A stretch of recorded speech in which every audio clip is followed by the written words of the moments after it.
to episode 34 of the Walshing Apps podcast. I'm Abby Glassenberg. Today, we're talking about the online sewing community with my guest, Deepika Prakash, founder and owner of patternreview.com. Deepika started Pattern Review 14 years ago in the early days of the modern web. When she began, she didn't know anyone who sewed. Through Pattern Review, she's connected with 350,000 friends worldwide who share her love of sewing. Deepika Prakash, welcome. Hi, Abby. Thank you for having me. Thank you so much for coming on the show. So I want to talk about Pattern Review. What was your initial idea for the site? What were you doing when you started it?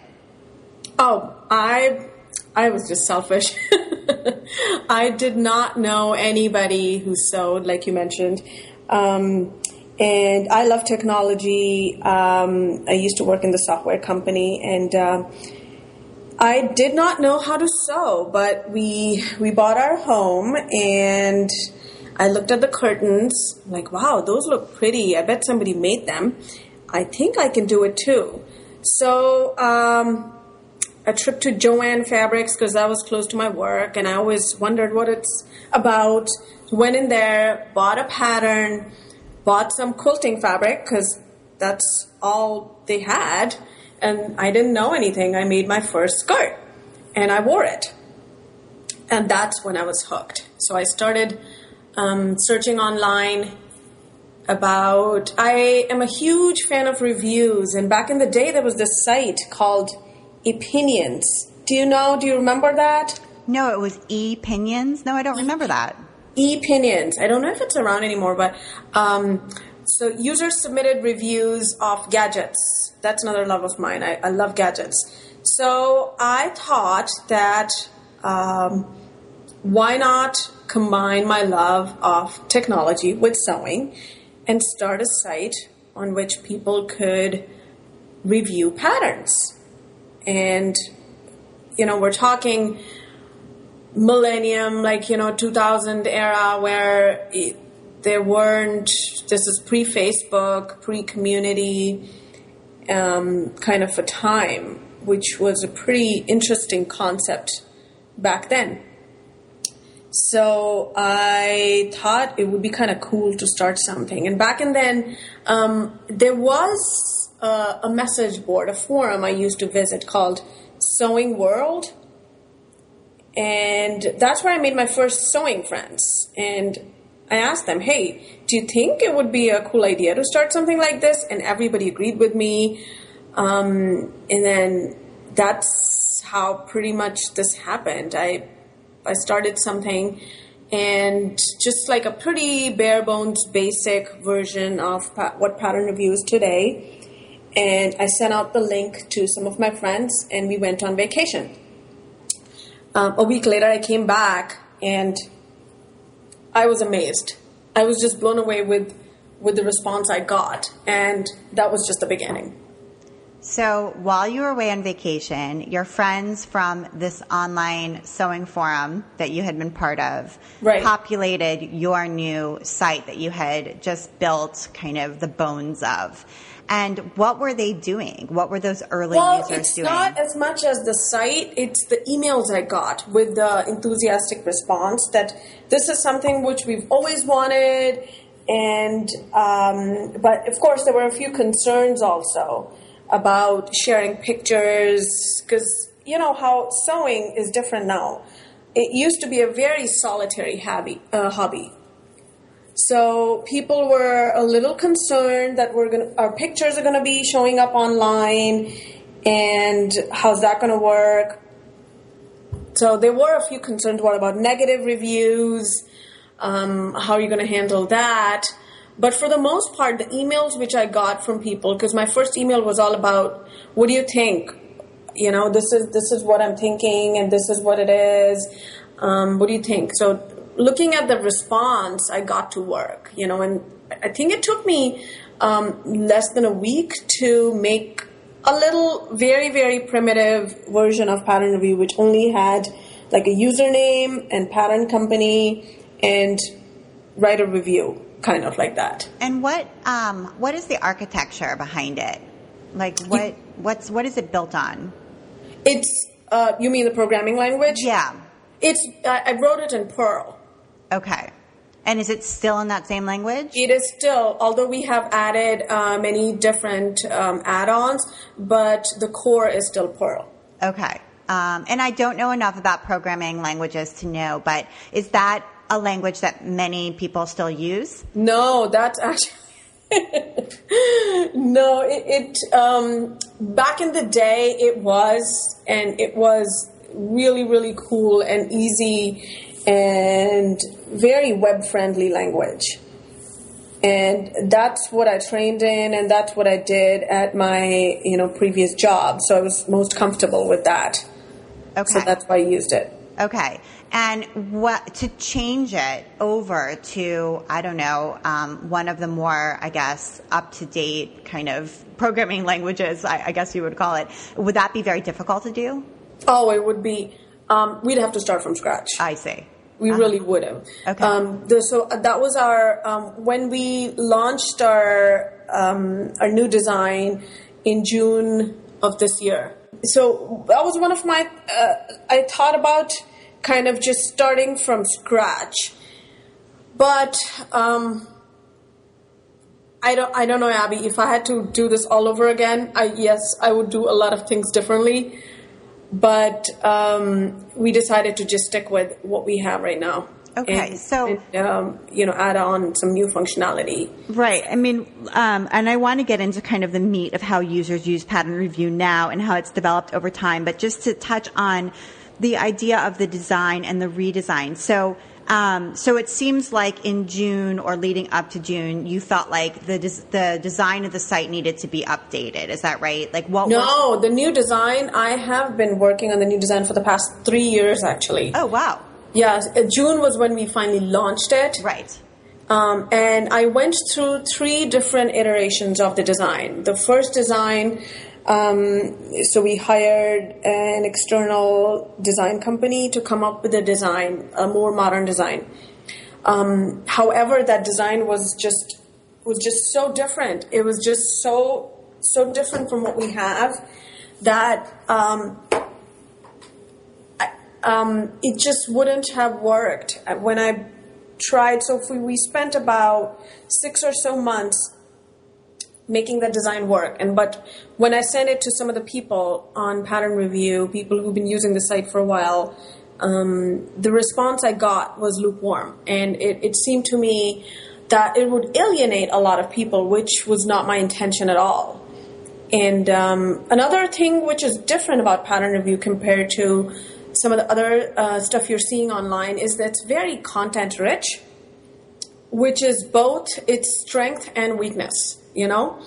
How do you highlight that really, really good content without making it so content heavy that people don't want to read, So that was my biggest challenge. Okay, so that first go around with the outside design firm you felt was so different that it was too different.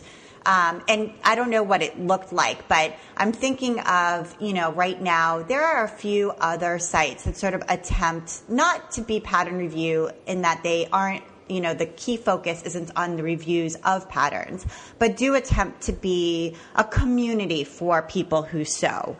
And in that way, because you have forums and that sort of thing, it is sort of similar. These other sites are sort of similar. One that comes to mind for me is Collabora. And Collabora, if you open it, it looks quite different from pattern review now. So I'm wondering if your design, did it look like that, or was it something completely other? It basically had like a salmon colored background, and then on that it had another overlay of white. So it was very pleasing to the eye, but maybe a little too pleasing, if you know what I mean. Uh-huh. So all the content was kind of just hidden. I see. And I knew it was not the right move for us. Okay. And so you went back and came up with another. We started from scratch. We started from scratch again. Okay. And this time, what I wanted so this is how I like to describe the new design. It's cleaner, but more importantly, it's respectful towards our current members. I get it. Right. You don't want it. See, anything new is good and bad. Good because it's a change. It's a refreshing change, and bad because there is definitely a slight learning curve. Sure. And you don't want to confuse people. You don't want to make it more frustrating, and because they've been used to, it's just like there's a little comfort level, with the older site. But that's what I tried to do. And I think from the feedback I'm hearing from people, barring a few things which we're still tweaking and working on, is that it is a good change. It's a refreshing change. It's cleaner to use. The content is still there, and the pictures are bigger. The white background is better than our slight beige background before. Right. So it's definitely not your cutting edge and as modern as some of the other stuff you're seeing out there, but it's cleaner. It's easier to read. It's definitely more inviting for the newer users.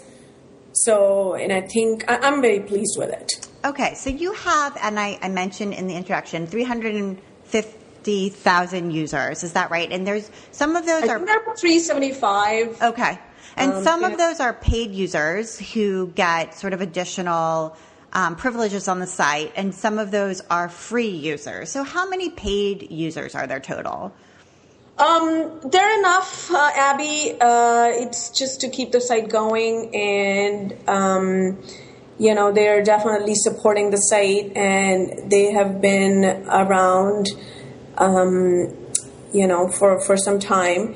And I think the biggest draw is these days that a lot of our, the paying members, they get discounts on our site as well as some of the other vendors who advertise with us. So, and of course the features, they do get a few additional features.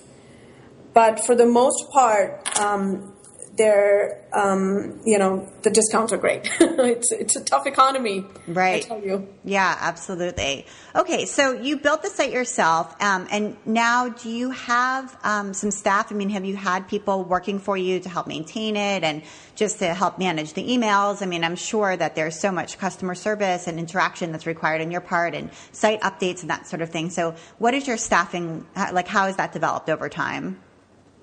I have Alexis here in the office with me. She helps with the order fulfillment because we do sell patterns. And she also helps with customer support and some of the emails which she can't handle. She will forward them to me. So I handle mostly the technical part, anything related to orders and stuff. And she handles the customer support, the phone calls which we get. And she also does a lot of the blog content. And, anytime we need to contact our members for anything related to the blog or any new series which we're doing. So she's great. She's great with that. And she's awesome.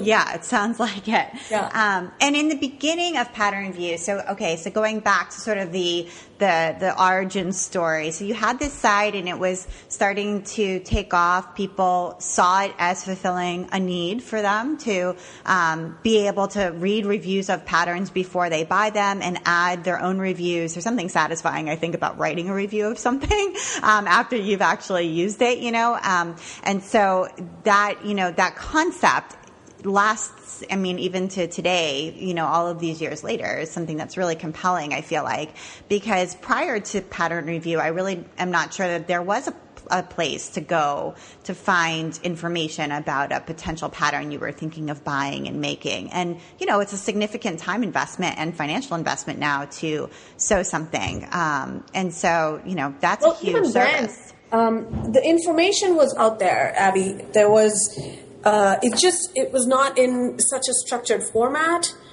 So people were talking about, I could see that there are definitely problems with some of the patterns which the pattern companies put out.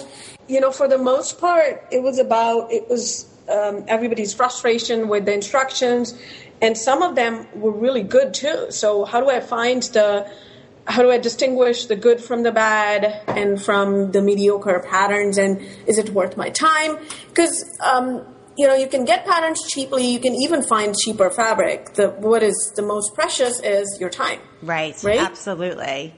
Right. So did you have some volunteers who helped you in the beginning to kind of run the site or like moderate? We still have volunteers, actually. We have, we are forum moderators. We could not have had forums without them. We have these 10 wonderful ladies who moderate the forums, and over the years, there have been some challenges because, anytime you bring people together, and there are a lot of topics which get a little heated, and I try to keep the site civil and respectful. We don't like to censor, but we, on the other hand, we like to keep it civil. So even like vendor disputes and stuff, so they are pretty awesome, and I'm so grateful to them for spending so much time on the forums. Managing the topics, and anything gets a little heated, they'll post a comment there that everybody, this is a public forum. Please remember we're from different, we come from different backgrounds.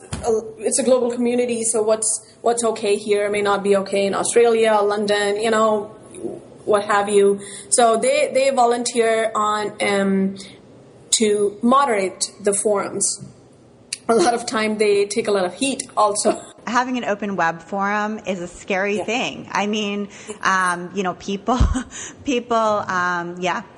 really express themselves, and sometimes that can go down it's a slippery slope. So having moderators is a smart thing, but it's true. I'm sure that they endure quite a bit of controversy themselves. So this is another core feature of the site since the beginning, because the last thing I want is people to spend all of their time reading and not sewing. So that won't be good. That won't be good for anybody, not for the site, not for me, not for them. So we've always had contests, and managing the contests, coming up with new ideas and setting the rules, that's also a lot of work. And we have contest committee for that. There are 4 ladies who help with that, 4 members on the site. So they help with the rules, come up with new ideas, and then we have contest manager. For each contest, we put a word out that we'd like someone to manage. So members volunteer to manage the contest. Describe like one of the contests, just to give us, for people who haven't been on Pattern Review recently, or maybe have never participated in a contest, like what would be one that's going on now or has gone on recently? Well, the one we just finished, actually, that was, we called it Franken pattern. And this is a word which is pretty common in sewing lingo, and others would find it kind of funny. But the idea is to take 2 or more patterns, kind of mishmash them together and create an original outfit. So that's the idea behind this Franken pattern contest. People sign up, register for the contest, and it's anybody who's been a member on the site for 3 months, free or paying, can register for any contest. So they'll register, they'll sew along, and they'll post. The contest manager also acts as their mentor, sort of like Tim Gunn, if you will. And we have a topic for every contest on the forums. So people will log on, they'll get excited, they'll talk about the contest, and they'll ask questions there. We have a date by when they have to take pictures and post reviews and write entries. Then we put it up for voting. Most of the contests are voted on. The entries are voted on by Pattern Review members. And there's a gallery which you can vote on, and you can vote for up to 5 entries. And based on the number of votes, we decide we decide the winner. Okay. It's pretty simple. I see. Okay. So I want to just sort of touch on all the different things that you do. You, as you mentioned, you sell patterns. There's both a PDF pattern shop as well as print patterns. Is that right? That's great. Yes. Yeah. And you have the discussion forums, which we talked about, and the contest. There's a blog as part of Pattern Review, and then people can review not just patterns, but as books and sewing machines, notions. So you have reviews of all of those things. You also have some online classes. So tell me about what those are. The classes we started running in '04, and it was very obviously for that time it was great, but we used to call them interactive. And some of our original classes, actually, we had a really interesting concept. After you finish a class, you can send your garment to the teacher for a critique, which was really cool. So some of the people did take us up on it, and I thought it was kind of cool that people kind of got the teacher's feedback in real time and in sort of as close to person as it gets. Right. So yeah, that's pretty unique. Yeah, it's pretty unique. So we had that. And the teachers, we had real-time chat sessions, which we still do for some of our classes, where people would log on to a chat room, which we still have, and it would be Q&A in real time. Okay. And obviously there are text lessons, and now we have video classes. But there are still users. People learn differently. So I believe in having options and having and giving options. So we have different types of classes. We have video classes, video-only classes, which once you register, you can watch the video on the site whenever you want.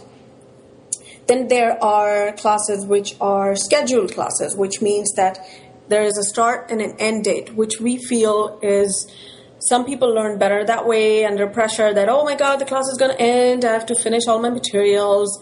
And there's a little more hand-holding there. The teachers will log on. There will be chats. There'll be video. There'll be PDF. There'll be workbook. So a lot of different components to the scheduled classes. Then we have lab. We call them sewing labs. And those are a different version of the video classes in which they're lessons, and there's a forum if you want the teacher's help or other students' help. But for the most part, you're on your own. You have the lessons, and you can review them, look at them. People who are self-motivated, they find those classes helpful. Okay, so right, you're appealing to a lot of different learning styles, which I think is probably a good thing. But one of the things that really stands out to me is how much has changed since you started Pattern Review as far as the online landscape of craft and what's available. I mean, really, you've weathered, it's amazing to me. I mean, you've weathered this entire process from 2000 to 2014. I mean, the landscape couldn't look any more different, in my opinion. So as you said, there was no Facebook, but there was also no craft blogs, and there was no Craftsy, there was no Creative Bug. So these online classes, I mean, it's changed tremendously. And so how do you like reflect on that? What do you think, like, now there's so many more options. People can, for example, sew McCall's pattern and review it on their own blog. They don't necessarily need to go to Pattern Review, whereas back in 2002, setting up a blog was harder. It was a more difficult process. So I guess talk to me a little bit about like how the changing landscape has affected the site. Oh, I'm loving it. I'm loving 2014. I'm really loving it. You know why? Because there's just sewing is cool again. It is so many people are sewing. There are so many sites. There's so many blogs, and there's so much activity in this industry. It is amazing. And my latest love is digital patterns. I think it is awesome. It's great that you are able to download a pattern instantly, tape it up, And I know a lot of people don't like it, but it really doesn't take that long. Think about the advantages. Think about, how quickly you can go from your mind to your body. You think that you want to make something. Let me find a pattern. Oh, maybe I can download it. You download it, tape it together. You have some fabric. You sew it up. You wear it tomorrow. I mean, how awesome is that? And then not only that, people who couldn't dream of making a pattern back in the day because they would have to get at least 10,000 copies printed to be able to sell that pattern, to be able to sell 10,000 copies of a pattern, that's insane. So we're seeing so many independent designers coming up with new designs, new patterns, writing instructions, doing sew-alongs. I think it's awesome. This whole concept, I'm really, really excited about. Yeah, it is a pretty neat thing to be part of. I would agree with you on that one. I love it as well, and I love PDF patterns. I'm a big fan. So I think that, looking at pattern review and looking at other sort of simpatico sites, one thing that comes to mind for people is Ravelry. I'm sure I don't know if you knit or crochet. I did start knitting. I took up knitting about, I think I want to say 5 years ago, just to see what this whole buzz is about. So I taught myself knitting, and I was hooked for a few years. I love, love, love Ravelry. Their founders are actually local. They're from the Boston area too. So I've exchanged a few emails with them as well. And I think it's great. Ravelry is awesome. Okay. So when you look at your site and you look at Ravelry, I mean, do you see a similarity there? Sure. There are similarities, like they're both sewing communities. I mean, they're both communities. One is sewing, the other is knitting. We're both spreading the love of our craft, and we're both bringing people together. And it's really great for advertisers too, because we're both platforms where they can find people who love their products. So technology may be different and use cases may be different, but it's very similar for their own crafts. And do you feel like, I feel like with sewing, I don't know whether, it's because there's so many different kinds of sewing. I mean, there's quilters who are very different have very different interests and needs than a garment sewer or home dec. I mean, it's a really pretty vast landscape, and I'm not sure if it's that or if it's the nature of the materials used, because there's so many different kinds of fabric choices. But I feel like with sewing, the community part of it got spread out in a way that Ravelry almost like cornered.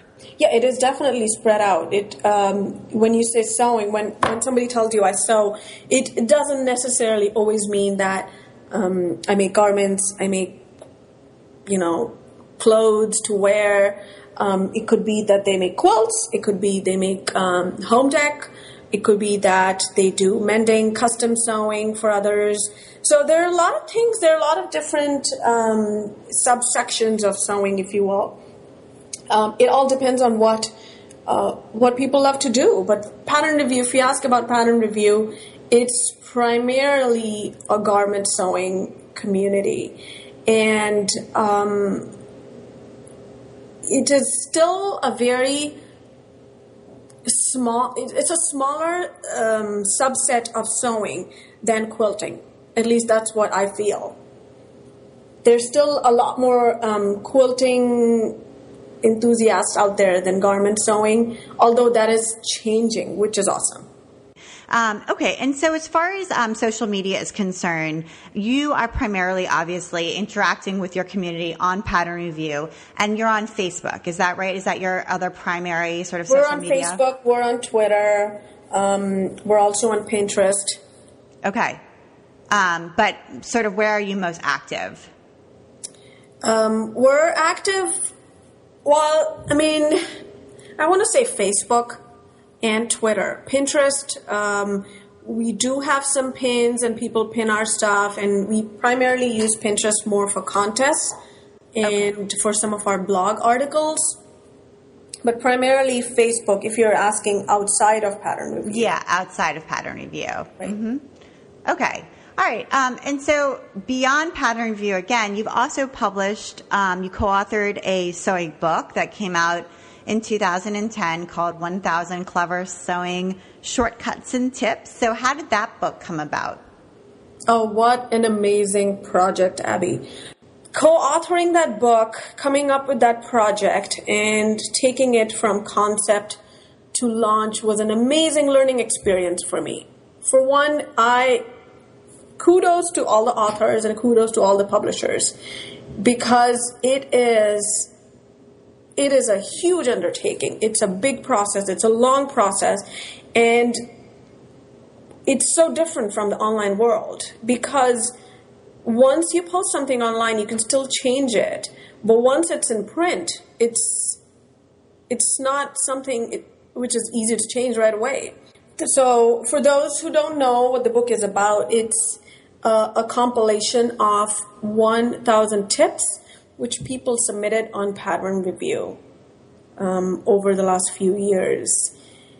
So did you pitch that idea to publishers? No, the publisher, Creative Publishing, they actually Quayside Media. Quayside Media, they contacted me, and we had a chat.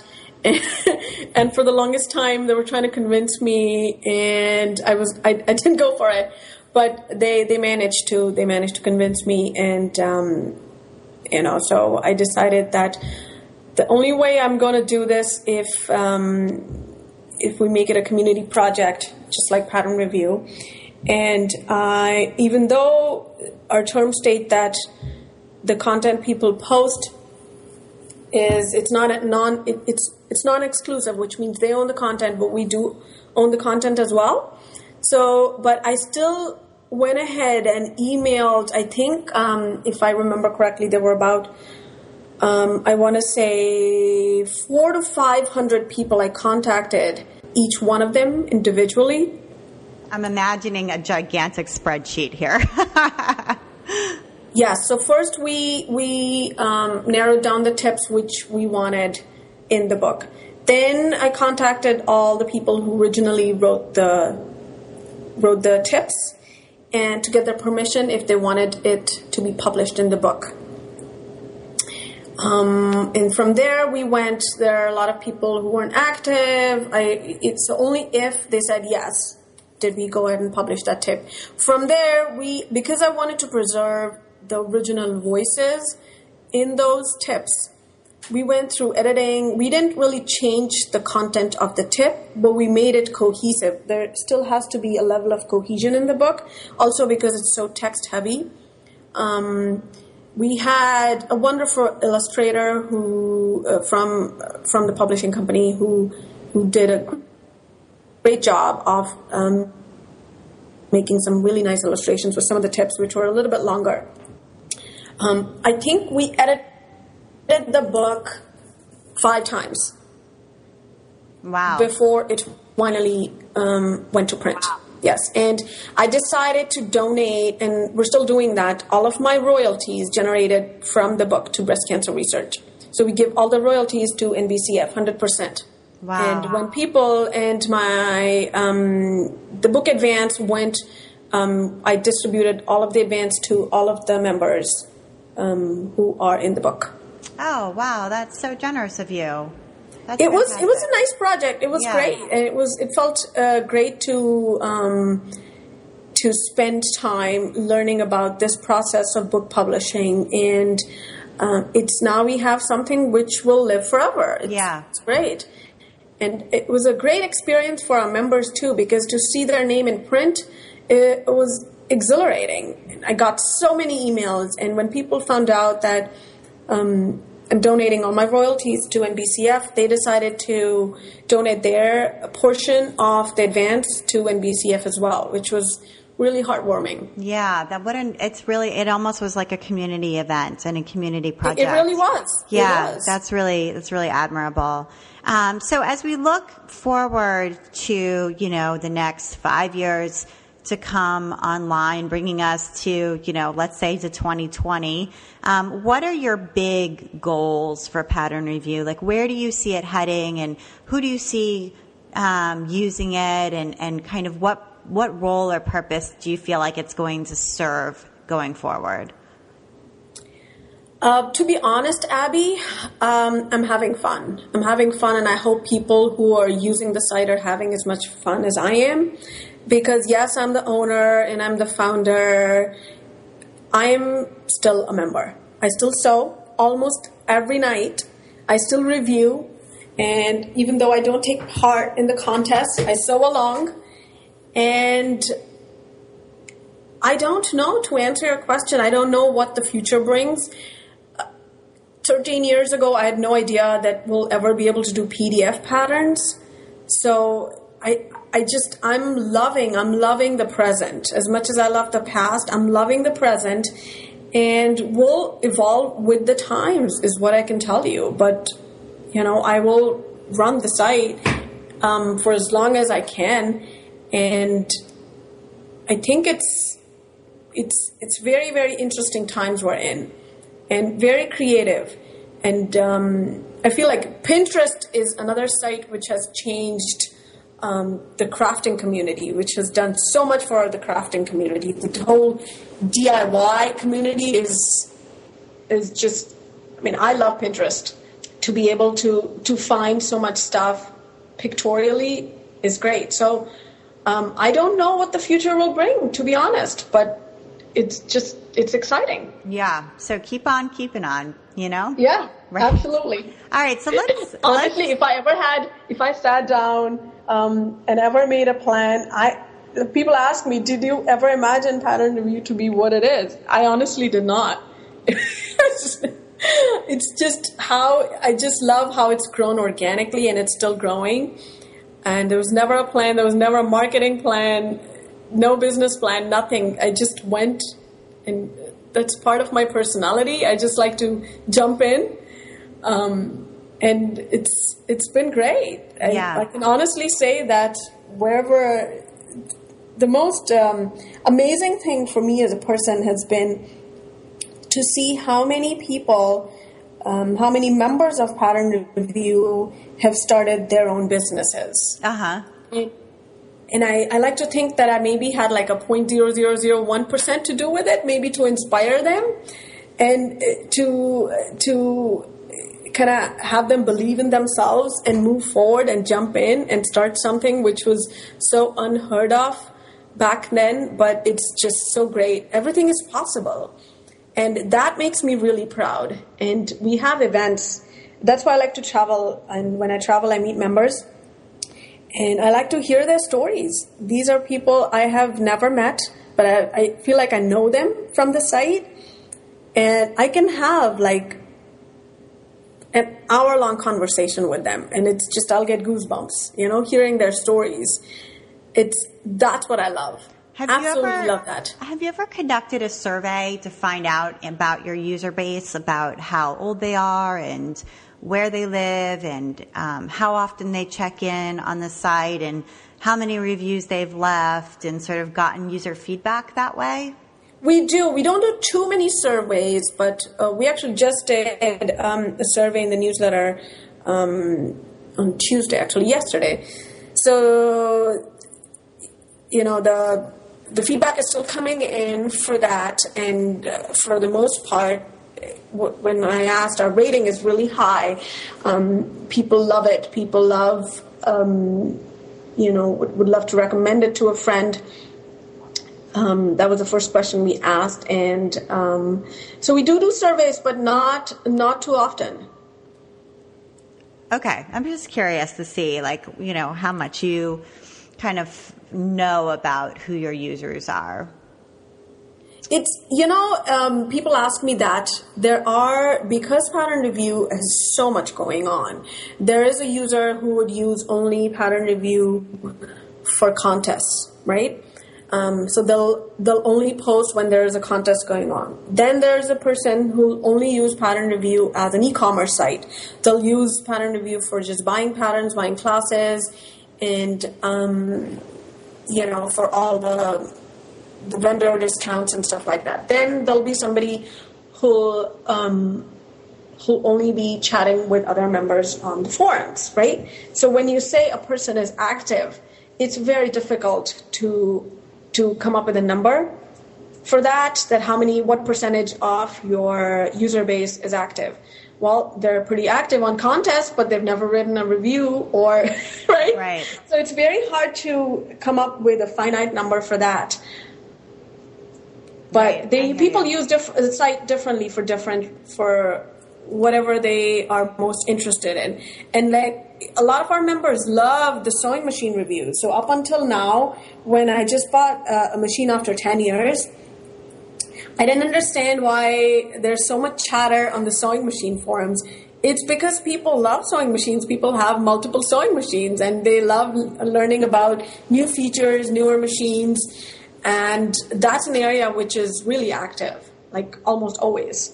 Yeah, it's a great resource for finding out about machines because, as you said, machine is a big investment, and you do want to make the right choice. And it is hard to know when you're on the sales floor if you're really, sort of getting honest information from the salesperson. So, a recommendation from a knowledgeable person is just as valuable. So I can see why. And I think it really gets back to the heart of what Pattern Review's initial sort of idea was, which is a site for reviews. And like Yelp, I think that will never die. It's something that people search for and want and find valuable always. Absolutely. I love Yelp, especially for restaurants. It's invaluable. Yeah. And, Yelp, the origin of Yelp was to be the Yellow Pages. It was to take the Yellow Pages, like old school media, and turn it into something that would be online and would be new media. And it's really effective. And Pattern Review has something similar there. Absolutely. I still find that if I make something, I just have to write a review. I feel like somehow that project is not complete unless I've written about it. And for me personally, I treat some of the reviews I've written as my personal journal. And because I'll often go back and read what I wrote and what alterations I did, because it's possible that I may make that pattern again in a few years. And now I've forgotten. Right? So I'll go and look at my review. What did I do? What would I do differently? So that's kind of the little information I always provide in my reviews, that what would I do differently? And it's almost like it is for others to read, but it is good for me too when I come back and read it. Yeah, totally. And I think, I think that's one of the things that's so compelling also about sewing blogs is for the blogger is to be able to have that record. I have had my blog since 2005 and it's been 9 years of a record of what I've sewn. And there's something really nice about being able to look back and have that for yourself. It's like a photo album and a journal. And it's great because you can provide so much more details and depth. And it's nice to look at it. So I have a personal blog too, but I use it more for like our family vacations. And the other day, my husband came back and he asked me, "Hey, didn't you write something about the vacation we took back in the day?" I said, "Well, I sure did." So a friend of mine is going there. Do you mind sending him your blog entry? I said, okay. Right, totally. Well, so don't write about sewing on my blog that much. But I write about, more family and personal stuff, and it's really nice to be able to go back and read, what we were doing a few years from now, and it's just nice. It's just nice to have a place to share your thoughts. Yeah, absolutely. So let's dive in a little bit to recommendations. I did ask you to pull together a few things that you would recommend to people. And the first one is actually what we were just talking about, which is your sewing machine. It sounds like you have a Bernina. So do you want to tell us a little bit about it and what you like about it? Oh, my Bernina. Oh, I'm a Bernina girl. I have joined the cult, as they say. But yes, it's amazing. I just bought it, I want to say less than a month ago. It's a Bernina 530. Before that, I had a Janome 4800, And it is a machine I've been using up until just a month ago for the last 10 years, and that's workhorse. But before I sewed on a Bernina, which I actually test drove on in Austin at our PR weekend. Bernina was one of our sponsors, so we got to try on some of their machines at the show, at the event. And it was just, I don't know, I was in love. It just sewed so beautifully. I'm still learning so many features because it has so many more bells and whistles than I'm used to. And but for the most part, I love how sturdy it feels. I love the straight stitch. It's beautiful. I love the buttonhole. And, like I said, I'm still learning. There's so much chatter about this machine on Pattern Review. I'm loving exploring all the features and all the, the feet and the organization and, all that stuff. So worth the price tag. What is the price tag? I think it was, what does it retail for? I forget. It retails for, I'm blanking out right now. Is it 2,000, 3,000? It's probably somewhere in there. I don't know exactly. Yeah. But I got the, which was way, way, way out of my price range. So I think I called up the dealer, and I was initially going to get a $350. And, but my friend just called me. My friend saw my post, and she's like, "You got to get the $530." I said, "Well, no, because the $350 is not a full machine." And she talked me into it. She talked to me more about that machine than the dealer did. About all of the features and the foot pedal, and she's like, "You got to get it. I've already reserved mine, and you got to get it. It's a garment sewing. It's a machine which is geared towards garment sewers, so you got to get it." So I went there, and luckily for me, they had a floor model, and they gave me a considerable discount, which is, and they gave me an extra foot. So they gave me some goodies and a good discount, and I was convinced. Yeah. I gotta say that it was a lot of money. The machine. I think it's the most I've ever spent on anything sewing related. And for the most part, I was treating it as like, my precious. I don't want to do anything. And most of all, I want to keep my daughter away from it because she cut the foot pedal cord of my Janome just a few months ago. Oh my goodness. Yeah. So I keep telling her every day, Dia, you know you're not supposed to go near mommy's machine, right? Don't touch it. Don't touch it. No. The other day I saw her looking at it. I'm like, no. Don't even go there. You have your own machine. This is what you can look at. Right. That's so funny.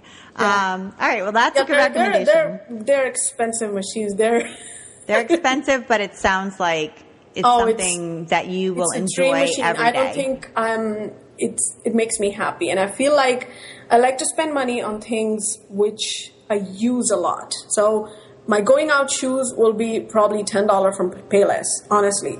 But the shoes, the good boots I wear every single day, I don't mind spending on that because I feel like I'm using it every single day. So it's worth it. And the same goes for the machine because I sew almost like 5 days a week. So if I can get so much use out of it, it's worth it. And they're really solidly built and good machines. Yeah. So I think you're right.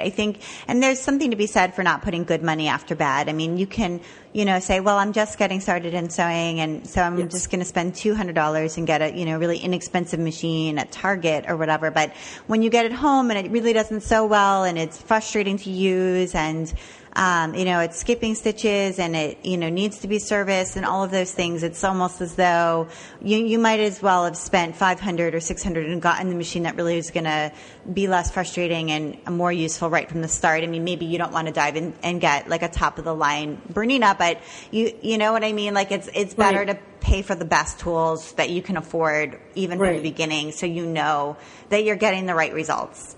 Right, absolutely. Yeah. Well, I always like to say machines don't sew clothes. People do. So you don't have to go out. I mean, and honestly, although newer machines probably do sew clothes, but I like that phrase. Most machines don't sew clothes. People do. So right. if you're letting that stop you, that, hey, I can't afford like an expensive machine, that's not right. You can get, like you said, okay, they're cheap machines, but they will still sew. Sewing is basically putting two or three pieces of fabric together and making a seam.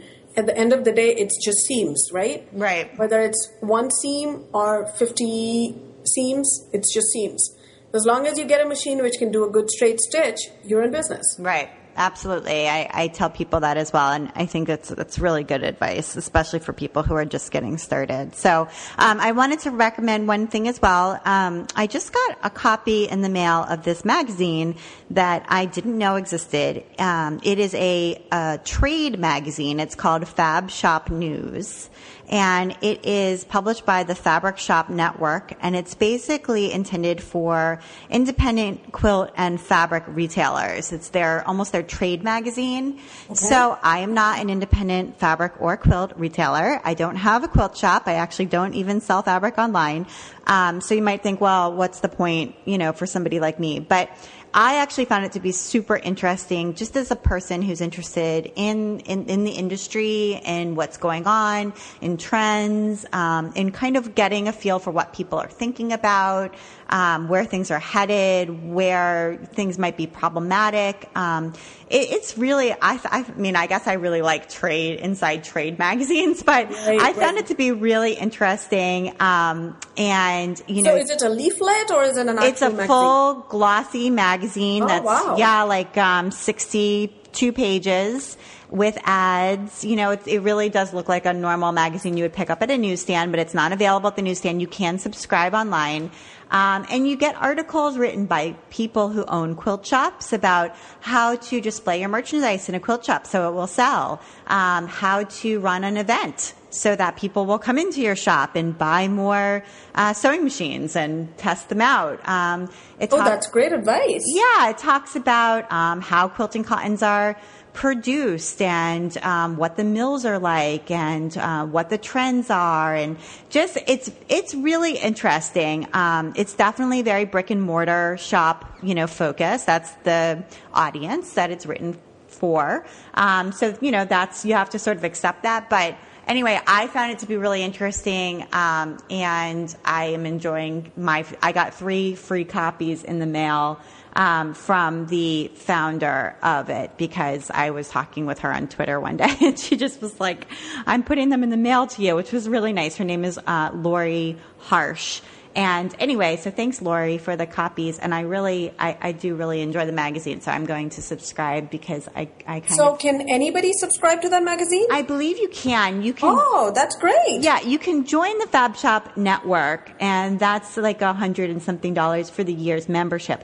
But I believe you can also just subscribe to the magazine. So that's my plan, because I probably don't need the full membership. But the magazine. I might subscribe too. Yeah. That sounds like a lot of fun, especially if they talk about trends and what's coming, Yeah, totally. So anyway, that's my recommendation. And I wanted to end with one final recommendation from you. You were talking about a certain pattern. Is it the Jali? Is that how you pronounce it? 2805? Oh, goodness. Yes. Okay. So tell us about that. Okay. So I love Jali patterns, because their fit is more like ready to wear. They're a little bit, they're not loosey goosey. They don't look frumpy, and they're very predictable. You know that if you've made a Jali, and they have a lot of patterns for knits, which I love. The 2805 in itself is a pattern for a knit top, and it has a few options on its own. It has a funnel neck option. It has like a Henley and a basic t-shirt, like a crew neck, and long sleeves, short sleeves, and all that stuff. So interestingly enough, that these Jali patterns come in a variety of sizes, for like starting from a 2-year-old to a woman with a 50-inch bust size. So there are a lot of sizes in every pattern. Wow. And yes. So my daughter is 3.5. I started sewing for her about a year or so ago, maybe like 2 years ago. And yes, I can buy t-shirts pretty cheap, but how fun to make yourself, right? And they're like so itty bitty at that age. It doesn't take too long. And Right. it was my way of kind of exposing her to sewing. Yeah. My daughter. So I used that pattern first to make a little shrug.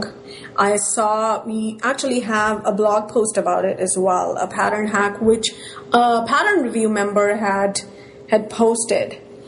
So I used it to make a shrug. Then I made it into a peplum top for her. Then I hacked it again to make it a long sleeve dress for her. Uh-huh. Her favorite ready-to-wear shirt from Old Navy, I hacked Jelly again to copy that look. And most recently, I hacked it again to make an Elsa dress for my daughter. And I'm actually planning another hack as we speak. Wow, that's just pretty before amazing. Our conversation, I was talking to Emily, who works at Jelly, and I told her, "Hey, I'm planning another hack for your pattern.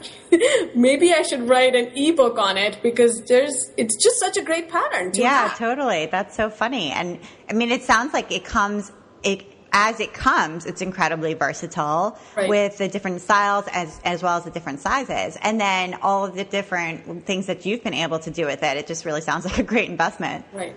And it's a great company. I've been, we started selling Jelly patterns a long, long time ago. And that's another good thing. I've made so many wonderful friends, like friends who are vendors on our site, friends who are teachers. Teachers are good friends. And, obviously members who have become really good friends. There's just so much to love. Like pattern review brings so much joy in my own life.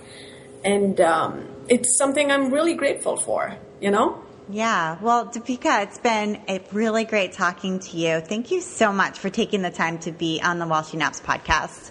Thank you so much for having me, Abby. This has been great. You've been listening to the While She Naps podcast. I'm Abby Glassenberg, and I invite you to visit my blog, whileshenaps.com, where you'll find helpful information for creative entrepreneurs, as well as tutorials and patterns for making stuffed animals and dolls. And if you enjoy the show, tell a friend about it. Thank you so much, and I'll see you next time.